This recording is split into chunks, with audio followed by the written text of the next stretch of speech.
Hello classmates, hello teacher. My name is Xiandree Fuego. We all learned from the previous lesson that matter is anything that occupies space and has mass.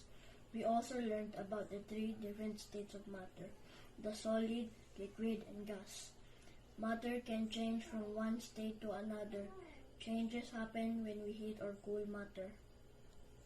In this video, we will try to use cold temperature to change the water from its liquid state. I'll put this water in the freezer and wait for a few hours to see how it will change its state when we cool the water down to freezing temperature.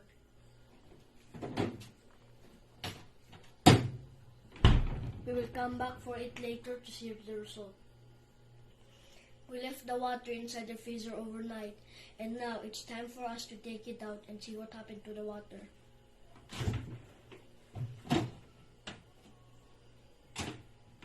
See what happened to the water? It turned into ice. The water changed its state from liquid to a solid ice.